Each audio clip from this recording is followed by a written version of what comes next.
পরিষদ ইতিহাস ঐতিহ্যের অবিচ্ছেদ্য অংশ গোপালগঞ্জে প্রথমবারের মতো আসতে পেরেছি।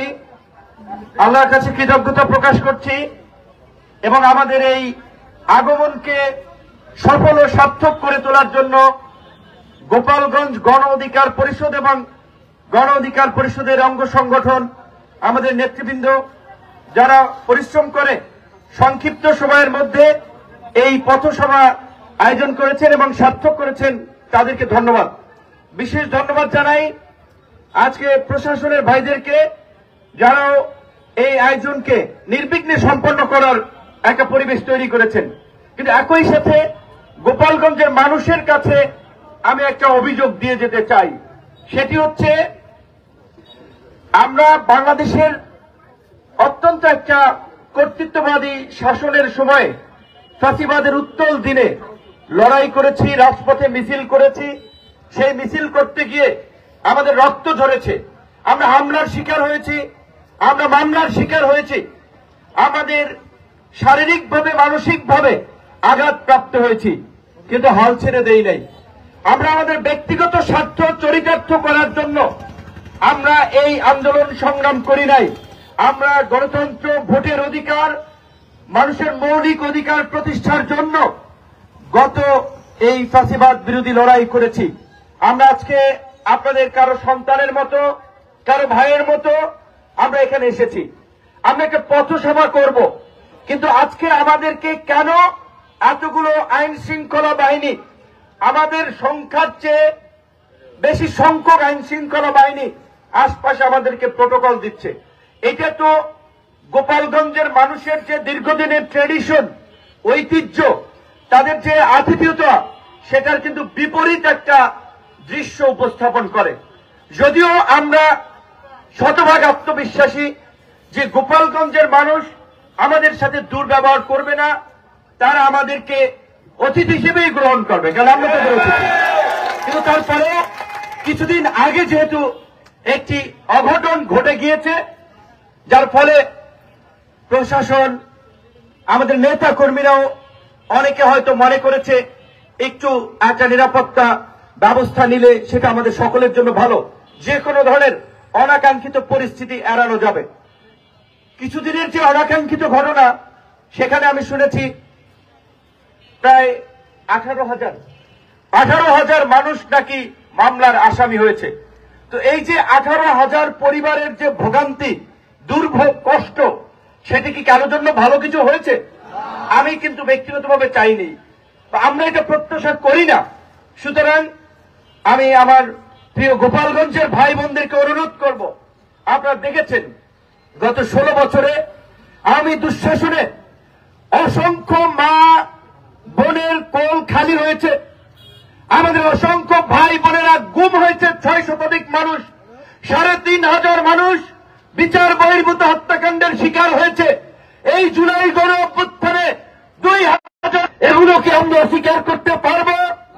আমরা পারবো না। আমাদের চোখের সামনে সেই দৃশ্যগুলো রয়েছে। আপনারা সোশ্যাল মিডিয়াতে যান, ফেসবুক, টুইটার, ইউটিউব, বিভিন্ন ডকুমেন্টারি দেখেন কিভাবে নির্বিচারে, নিষ্ঠুরভাবে ওই এপিসিতে গোপালগঞ্জ থেকে আমরা দেখেছি আমাদের ছাত্র নেতাদের যেমনি ভাবে জীবন রক্ষা করা হয়েছে, ওই একই এপিসি থেকে ইয়ামিন নামক একজন তরুণকে মেরে রক্তাক্ত করে এপিসি থেকে ফেলে দিয়েছে। আমরা দেখেছি কিভাবে মানুষকে গাড়ির মধ্যে, ঘরের মধ্যে পুড়িয়ে মেরেছে। এই পৈশাচিকতা, বর্বরতা যারা চালিয়েছে এবং এর সাথে যারা জড়িত, তাদের বিচার অবশ্যই এদেশে হবে। সেই অপরাধে যারাই জড়িত থাকুক, সেই দুর্বৃত্তায়নে যারাই জড়িত থাকুক, তারা দেশের শত্রু, জাতির শত্রু, মানবতার শত্রু। তাদের বিচার যদি না হয়, আগামীতেও একই জিনিসের পুনরাবৃত্তি হবে। আপনারা কি চান আগামীতে কেউ ক্ষমতা এসে এইভাবে আইন শৃঙ্খলা বাহিনীকে ব্যবহার করে গুম করবে, খুন করবে, মায়ের কোল খালি করবে, বোনকে বিধবা করবে? এগুলো আপনারা চান? নিশ্চয়ই আপনারা চান না। তাই আজকে আমি আমার বক্তব্যের শুরুতেই বলেছি, ইতিহাস ঐতিহ্যের অবিচ্ছেদ্য অংশ গোপালগঞ্জ।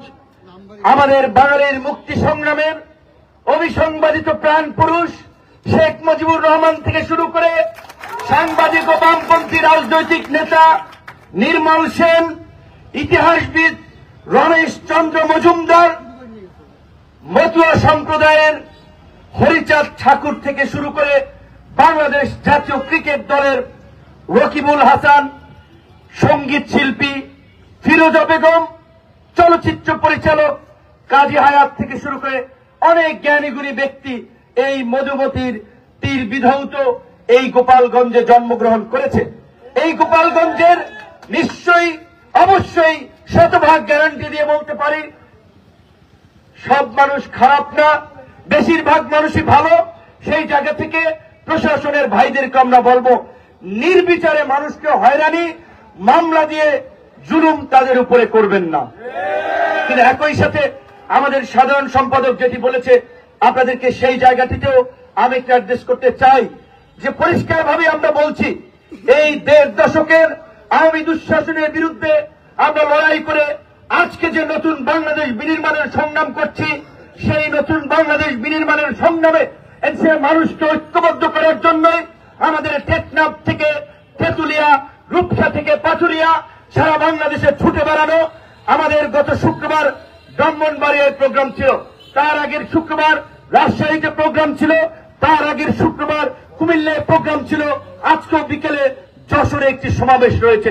সেই সমাবেশে যাওয়ার পথেই আমরা আপনাদের ভালোবাসার জায়গা থেকে আপনাদের এই গোপালগঞ্জে আপনারা হয়তো চিনেন না এরকমের ছোট ছোট কিছু তরুণ যুবক ছাত্র যারা ওই ফেসিবাদের উত্তাল সময়ে এই গোপালগঞ্জে তারুণ্যের নতুন ধারার রাজনীতির সূত্রপাত করেছিল, রাজনীতির জন্ম দিয়েছিল। এই যে দেখেন ইন্টারমিডিয়েটের ছাত্র ছিল ইসমাইল হোসেন, তিনি অ্যাম্বুলেন্স আটকে ভিআইপি প্রোটোকল দেওয়া হচ্ছে সেটার প্রতিবাদ করায় ইন্টারমিডিয়েটের একজন শিক্ষার্থী তিনি কারাবরণ করেছিলেন। তখন ক্ষমতায় ছিল আওয়ামী লীগ। আওয়ামী লীগের লোকেরা গর্ব করে বঙ্গবন্ধু শেখ মুজিবুর রহমান ঢাকা বিশ্ববিদ্যালয়ের 4র্থ শ্রেণীর কর্মচারীদের অধিকার আদায়ের আন্দোলনকে সমর্থন করে জেলে গিয়েছিলেন। সেই বঙ্গবন্ধুর আওয়ামী লীগের সময় ইসমাইল অ্যাম্বুলেন্সে রুগীর প্রাণ বাঁচানোর কথা বলতে গিয়ে কিন্তু জেলে গিয়েছে। সুতরাং আওয়ামী লীগ মুখে যেটা বলেছে অন্তরে সেটা বিশ্বাস করে নাই। আমার বাম পাশে জগন্নাথ বিশ্ববিদ্যালয়ের ছাত্র অপু মুন্সি, এই যে মুজাহিদ আমাদের এই রাজশাহীর ছেলে, কিন্তু গোপালগঞ্জ বিজ্ঞান ও প্রযুক্তি বিশ্ববিদ্যালয়ে ছিল। তোহা সেই উত্তাল সময়েও ফেসিবাদের রক্তচক্ষুকে উপেক্ষা করে শিক্ষার্থীদের অধিকার আদায় সহ যে কোনো অন্যায়ের বিরুদ্ধে এই গোপালগঞ্জ থেকেও ওই সময় আওয়াজ তুলেছে। আমাদের এই গণ অধিকার পরিষদের প্রতিষ্ঠাকালীন যুব নেতা থেকে দলের সভাপতি আলামিন সর্দার থেকে শুরু করে আমাদের আরো একজন কন্টেন্ট বানায় এবং সবচেয়ে ডেডিকেটেড এইখান থেকে প্রত্যেকটি ঢাকার কর্মসূচিতে যায় মোল্লা ইব্রাহিম থেকে, এরকম অনেক তরুণ নেতৃবৃন্দ আছে। নাম বলতে গেলে আরো 5 থেকে 7 মিনিট লাগবে, সময় নাই, মাফ করবেন সবার নাম বলতে পারি নাই। কিন্তু যেই কথাটি বলতে চাচ্ছি, এরকমের তরুণেরা ওই উত্তাল সময়েও গোপালগঞ্জ থেকেও একটা নতুন ধারার রাজনীতি সূচনা করার জন্য আওয়াজ উঠেছে। তারা 10, 15, 20 দিনের আন্দোলন থেকে নেতা হয় নাই, হঠাৎ করে নেতা হয়ে যায় নাই। তারা একটা পলিটিক্যাল প্রসেসের মধ্যে দিয়ে, ধারাবাহিক আন্দোলন সংগ্রামের মধ্যে দিয়ে আজকের এই জায়গায় যদি সুবিধাবাদী রাজনীতি করতাম, শেখ হাসিনার ক্যাবিনেটে সবচেয়ে ভালো মন্ত্রী হতাম, শত সহস্র কোটির মালিক থাকতাম। আমরা সেটার সাথে আপোষ করি নাই। আমরা মুখে যেটা বলেছি অন্তরে সেটা ধারণ করেছি। সেই কারণেই এই গণ অভ্যুত্থান কিংবা বিপ্লব, সেটা 52 ভাষা আন্দোলন থেকে 69-এর গণ অভ্যুত্থান, 71-এর মুক্তিযুদ্ধ, 90-এর স্বৈরাচার বিরোধী আন্দোলন এবং এই 24-এর গণ অভ্যুত্থান, প্রতিটি ঐতিহাসিক আন্দোলন সংগ্রামে এই দেশের কৃষক, শ্রমিক, মেহনতি মানুষ, সাধারণ মানুষের সন্তানেরা জীবন দেয়, রক্ত দেয়, কিন্তু তার ফল ভোগ করে ওই শহরের শিক্ষিত এলিট শ্রেণীর লোকেরা। সেই জন্য আমরা বলেছি রাজনীতিকে জনগণের কাছে নিয়ে যেতে হবে, রাজনীতিকে জনগণের কাছে দায়বদ্ধ করতে হবে। তাই আপনাদেরকেও জনগণের প্রতিনিধিদেরকে নেতা বানাতে হবে। আপনাদের সামনে সুযোগ এসেছে, আগামীতে জাতীয় সংসদ নির্বাচন হবে। সেই নির্বাচনে আমি বলবো না গণ অধিকার পরিষদের প্রার্থীরাই দুধে ধোয়া তুলসী পাতা। যারা ভালো কাজ করে, যারা ভালো কিছু করতে চায়, তাদেরকে এমপি বানান, তাদেরকে নেতা বানান। এলাকার উন্নয়ন হবে, দেশের উন্নয়ন হবে, এলাকা ভালো থাকবে, দেশ ভালো থাকবে। আমরা সে ধরনের ইতিবাচক রাজনীতি এই দেশে প্রতিষ্ঠা করতে চাই। সেই কারণে আমরা বলছি, এই গণ অভ্যুত্থানের পরে শুধুমাত্র একটা নির্বাচন হলেই দেশের চেহারা বদলে যাবে না, জনগণের আকাঙ্ক্ষা পূরণ হবে না। জনগণের যে রাষ্ট্র প্রতিষ্ঠার যে জন আকাঙ্ক্ষা, সেই আকাঙ্ক্ষার বাস্তবায়নে রাষ্ট্র সংস্কার করতে হবে, রাষ্ট্র ব্যবস্থার পরিবর্তন করতে হবে। পুলিশ সহ আইন শৃঙ্খলা বাহিনী, জনপ্রশাসনকে রাজনৈতিক দলগুলো যেন তাদের দলীয় বাহিনীতে পরিণত করতে না পারে, দলীয় স্বার্থে ব্যবহার করতে না পারে, সেজন্য তাদের নিয়োগ পদোন্নতির বিভিন্ন প্রক্রিয়ায় সংস্কার এনে তাদেরকে একটা জনবান্ধব প্রতিষ্ঠানে পরিণত করতে হবে।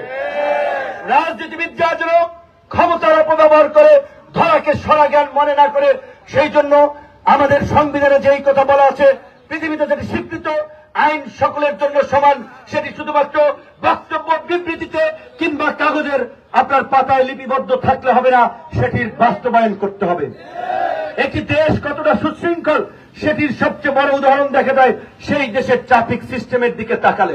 যেই দেশের ট্রাফিক সিস্টেম যত সুশৃঙ্খল, যত গোছানো, সেই দেশের আইন শৃঙ্খলা তত ভালো। কাজে আজকে আমাদের দেশের আইন শৃঙ্খলা পরিস্থিতি নিয়ে সবাই কথা বলছেন, কিন্তু গত 1 বছরেও খুব বেশি সিস্টেমের উন্নতি কিন্তু আমরা দেখি নাই। দেখেন, পুলিশকে এরশাদের সময় গালি দিছে এরশাদের পেটোয়া বাহিনী, হাসিনার সময় গালি দিছে হাসিনার পেটোয়া বাহিনী, খালেদা জিয়ার সময় গালি দিছে খালেদা জিয়ার পেটোয়া বাহিনী। তাই তারা সবার পেটোয়া বাহিনী বলতেছেন। দোষটা কি পুলিশের নাকি সিস্টেমের? যেই সিস্টেম পুলিশকে ক্ষমতাসীনদের পেটোয়া বাহিনীতে পরিণত করে, সেই সিস্টেম বদলানোর কথা আমরা বলছি। সেই কারণে আমরা বলছি, নতুন বাংলাদেশ বিনির্মাণ করার জন্য পুরানো রাজনৈতিক বন্দোবস্তের মধ্যে দিয়ে নির্বাচন হলে নতুন বাংলাদেশ বিনির্মাণ সম্ভব নয়। তাই নির্বাচনে নতুন বন্দোবস্ত, সেটি আমরা আলোচনা করছি, দ্বিকক্ষ বিশিষ্ট সংসদ হবে, উচ্চকক্ষ পিয়ার পদ্ধতিতে হবে। এইভাবে আমাদের নতুন রাজনৈতিক বন্দোবস্তের দিকে পর্যায়ক্রমে এগিয়ে যেতে হবে। আপনারা যদি এই সংস্কারের পক্ষে থাকেন, তারুণ্যের নতুন রাজনীতির পক্ষে থাকেন, তাহলে আপনাদেরকে গণ অধিকার পরিষদের পতাকা তলে ঐক্যবদ্ধ হতে হবে। আজকে হিংসা, বিদ্বেষ, ঘৃণা ছড়িয়ে নতুন বাংলাদেশ বিনির্মাণ করা সম্ভব নয়। প্রতিশোধ কেবল প্রতিহিংসাই বাড়াবে এবং সেই প্রতিশোধ প্রতিহিংসার আগুনে কেবল সমাজ পুড়তেই থাকবে। আমরা সেখান থেকে বের হয়ে আমরা একটা সাম্য, মানবিক মর্যাদা, সামাজিক ন্যায় বিচার প্রতিষ্ঠার মধ্য দিয়ে আমরা একটা ন্যায় ও ইনসাফ ভিত্তিক সমাজ এবং রাষ্ট্র প্রতিষ্ঠা করতে চাই, যেটি কেবলমাত্র তরুণদের দ্বারাই সম্ভব। তাই তারুণ্যের রাজনৈতিক দল গণ অধিকার পরিষদের পক্ষ থেকে আপনাদের সমর্থন এবং সহযোগিতা চেয়ে আমার বক্তব্য শেষ করছি।